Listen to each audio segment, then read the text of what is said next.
Bonjour à tous, bienvenue dans la rubrique L'invité de la semaine. Aujourd'hui, nous recevons Hervé et Noël qui organisent au mois de juillet la fête du gypse, plus précisément le 16 et 17 juillet. Donc bonjour Hervé, une deuxième édition de cette fête. Est-ce qu'on peut la présenter dans les grandes lignes, s'il vous plaît ?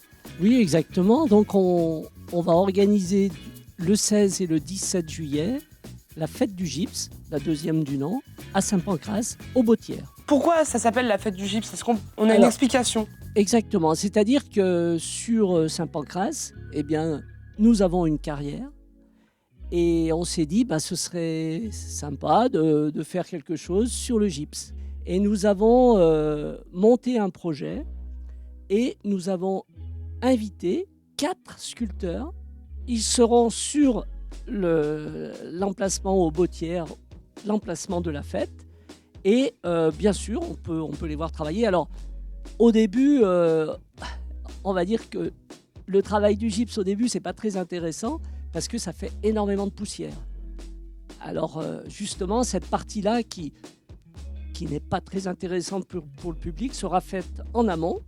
Et du coup, la partie intéressante, qui sera effectivement le 17, le jour de la grande fête du gypse, là, les sculpteurs auront uniquement à peaufiner leur travail avec un polissage et avec beaucoup moins de poussière, parce que ça a été un des problèmes l'année dernière. Ça faisait vraiment beaucoup de poussière et c'est pas...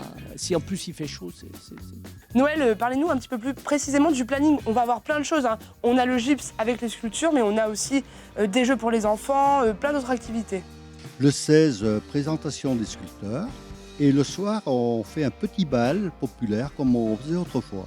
Ensuite, le gros de la fête va être le dimanche. Alors le dimanche, on va commencer par le 10h, la messe aux colonnes.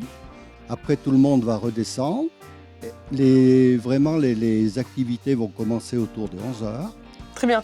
Alors quand vous dites que vous changez beaucoup de choses, vous avez aussi des exposants cette année. Combien vous avez d'exposants qui seront là ? On a à peu près 24 exposants. C'est très diversifié. On a un fromage de chèvre, on a de la bière, on a des vanillés et tout. Après, nous avons le repas savoyard à midi. Le diopolinte. Une tradition. On pas autre chose que le diopolinte. Voilà, on va faire une bonne polinte. Après, l'après-midi, nous avons plein d'animations. On a pensé aussi aux enfants. On a un coin enfant au-dessous de la fête. On a une navette qui va une ou deux fois le matin, une ou deux fois l'après-midi, qui va emmener les gens qui le désirent sur les sites de la carrière. On a dans l'idée, une fois que les sculptures sont faites, de pouvoir les exposer dans le village, alors peut-être autour de la carrière, mais aussi peut-être sur la route qui monte entre le village de Saint-Pancrace et les Bottières. Donc c'est une façon de parler de la carrière autrement, quoi. Voilà.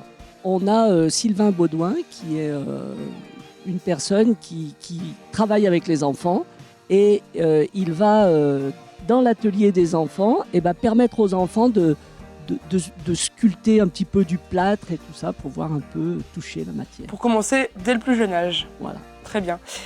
Merci à Hervé et merci à Noël pour être venu ici dans les studios de Moraine TV pour nous avoir présenté votre fête du gypse. On se retrouve donc le 16 et 17 juillet prochain. Cette émission touche à sa fin. Merci d'avoir suivi la rubrique L'invité de la semaine. On se retrouve très bientôt.